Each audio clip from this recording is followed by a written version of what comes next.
Hey guys, I'm Molly. Welcome back to my channel. If you're new here, which you probably are because I'm new here, I am 23 years old, originally from Texas, but I have been in New York for the past 5 years while I was in college, and I just graduated with the class of 2020, and I'm starting my post-grad life here in New York.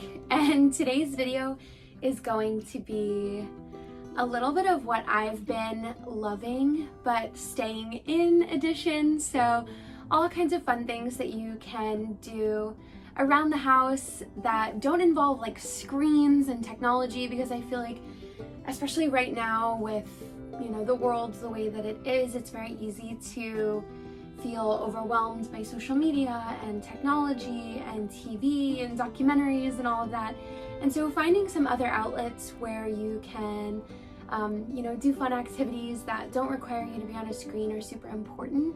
And also, like, I don't know if you guys are running out of ideas, but I sure am, so I figured I would share some of my favorite things that I've been doing to just kind of stay in the house and continue to practice social distancing and you know, just do what's best for the better of the whole world. So without further ado, let's get into the video. The first little category that I'm going to talk about is books. I am a big reader. I love to read, and I think that the reason that a lot of people don't like to read is because probably your first experience with being asked to read a book or being asked to learn something in school was being forced to read a book that you weren't necessarily super interested in.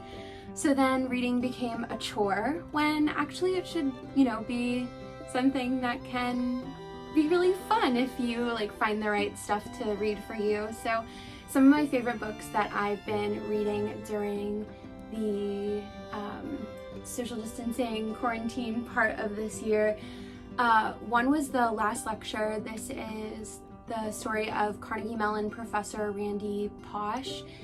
He had pancreatic cancer and unfortunately passed away, but the book is a whole story of his life and advice and just beautiful messages to his family and friends and things like that. And it's a really touching story, so I totally recommend it if you haven't read it yet. Most people have because it's such an amazing book, but if you haven't, I totally recommend it. Another really great book I'd recommend is To Hell with the Hustle. This book is it's a faith-based Christianity book all about how this world kind of pushes us into this hustle culture, and you constantly have to be grinding and creating output to show your worth as a human being, which is just not true. And this book totally debunks that idea and uses a lot of scripture and a lot of information that can be found in the Christian faith to kind of support that idea that hustle culture should be debunked. So I really love that one as well.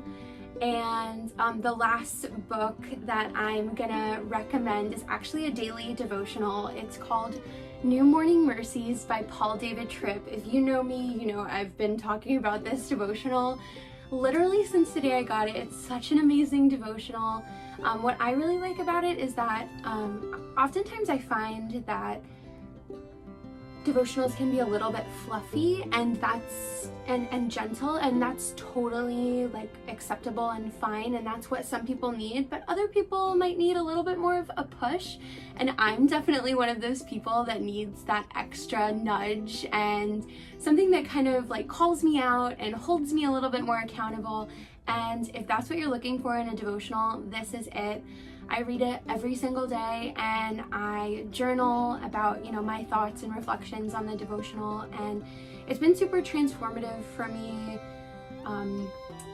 first in my relationship with my faith and with God, of course, but also in my day-to-day life. I find that when I'm reading that devotional in the morning and journaling and reflecting in the morning, I'm more prepared to ingest and digest the world out there and a lot of the content that we're getting through social media, and I'm able to meet people with more love and grace than if I didn't read my devotional and I didn't first consume the Word of God before consuming a million other things. So this is definitely a huge recommend from me. So my next category is going to be like DIY projects slash home improvement. I personally love doing like crafts and building new things and just kind of making my space that I'm living in and existing in feel really unique to my needs and my style. And so finding ways to do that is super fun for me, and just doing those projects, it's definitely something you can do around the house and create something really cool. So some cool things that I have done during my quarantine and social distancing period of the pandemic was first I learned how to do macrame wall hangings. These really cool trendy things that are happening right now, and essentially it's just making knots into art, which is super cool. I also painted this really cool welcome home sign for my roommates and I to hang our keys on. It's right in our entryway when you walk into our apartment, and it's just really cute. And I actually just found an old piece of wood lying around, and I used paint I already had and made something really special, so it was really cool.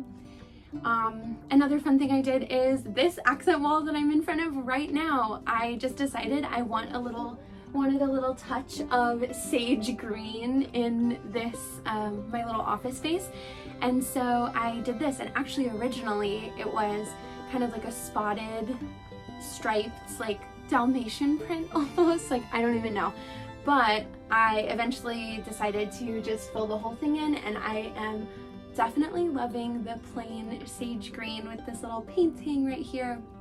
I just think it looks so cute, and I don't know, it makes my space feel like really unique and special to me. So the next like DIY project slash home improvement project that I have done is I actually painted my dresser. This was just a plain cedar dresser, and I was like, you know what, like I want it to be like a nice little off-white situation.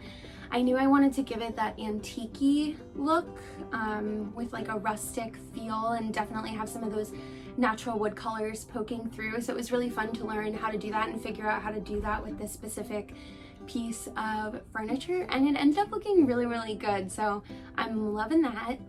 And finally, my last little DIY project slash home improvement idea is to like reorganize or redecorate things in your room or in your house somewhere. So for me, I have these open shelves in my room and floating shelves in my room, and I love just finding new, unique, antique pieces to style the shelves with, and just like changing it up and based on my mood. Once I'm tired of it, I just switch it around and move things around, and honestly, it's a really cool way to keep like updating your space and keeping it fresh and exciting and fun, but still have like those stationary core pieces in your room. Like the shelves are the stationary core pieces, and the you know, the decorations are what you move. You know what I mean? You know what I mean?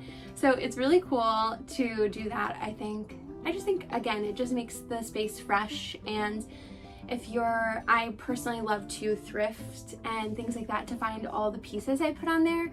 So the space definitely feels really unique and special to me, because I know they are likely pieces that nobody else has. So I definitely recommend trying that out. So now we're gonna get into the just for fun category. And I honestly made this category because I didn't know what else to put it under, but basically this is just like find like just like random things to do for fun. So for example, while my boyfriend and I were grocery shopping one day, we saw bubble guns in the Target dollar section, and we just decided, like, let's just buy these bubble guns and have a bubble gun fight tonight. And honestly, it was so fun, and now we still keep them around, and sometimes we'll just like whip them out on each other, and it's just like a fun, silly, cute little activity that you can do around the house.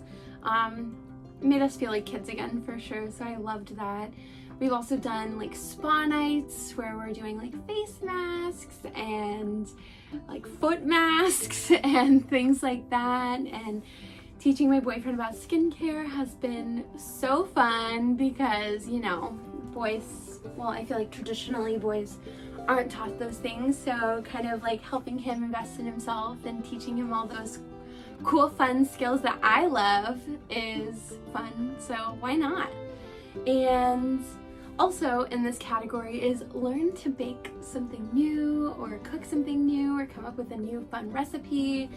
For me, I know everybody went through their like banana bread phase during quarantine, of course, and I am no exception. I started making vegan banana bread for my roommates and I noticed that we didn't have all the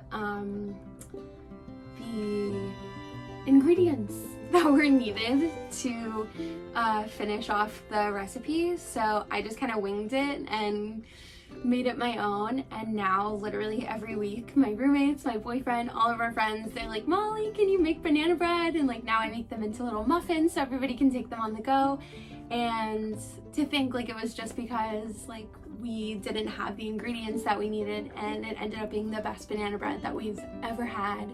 I also have had fun exploring like some of my old family recipes. My great aunt Mollie, who I'm named after, she growing up, she was just like the best baker, cook, everything ever, and she left all of her recipes when she passed to the whole family, and I've been having fun kind of recreating some of those recipes as well. So learn to bake something new, and yeah, just for fun. My final category for my What I'm Loving Staying in Edition video is to invest in yourself in some way. And I feel like there was this notion at the beginning of the pandemic that if you don't come out of this quarantine with a new skill or with this or that or the other, like you weren't doing it right, blah blah blah blah. No, like disagree. I think that investing in yourself looks different for everyone. Some people might be coping during this time by learning new skills and working on projects that they've maybe put off, or exercising, but other people are creating space to honor the emotions that are coming up for them, because the world's a really crazy space right now. So I think that investing in yourself is, you know, definitely looks different for everyone, and for you that might be laying in bed and just letting yourself cry one day, and that's investing in yourself because you're allowed to feel those emotions. And for someone else it might look like learning how to do something that they've always wanted to do. And for me, I've kind of been like a happy medium of both. I have definitely taken my days where I just needed to lay around and do nothing and feel my emotions, and there are other days where I was like, no, like I want to feel productive today, and that's totally fine. One fun skill that I picked up during the pandemic was this. I knew that I had always wanted to start a YouTube channel, but I was really intimidated by the editing process, if I'm being honest. And I was like, okay, I have always wanted to do this, and I finally have time to learn how to edit videos. So why not just try it out? And if I fail, I failed. But if I learn a new skill, then I haven't failed, right? Because I'm learning something new, and that's special and important. So I think that investing in yourself during this time is really, really important. But also remember that investing in yourself looks different for every single person and is totally specific to your needs. And if investing in yourself means laying in bed and crying for a little while, then do that. That is my what I'm loving staying in edition video. If you guys have any other ideas for things that people can do that don't involve technology and screens that they can do to help them, you know, have some fun while having to stay inside and practice social distancing, go ahead and leave them in the comments down below. Give me some ideas too, because I am definitely running out and I need some new ideas of stuff to do. So thank you so much for watching this video, and I will see you guys in my next one. Bye!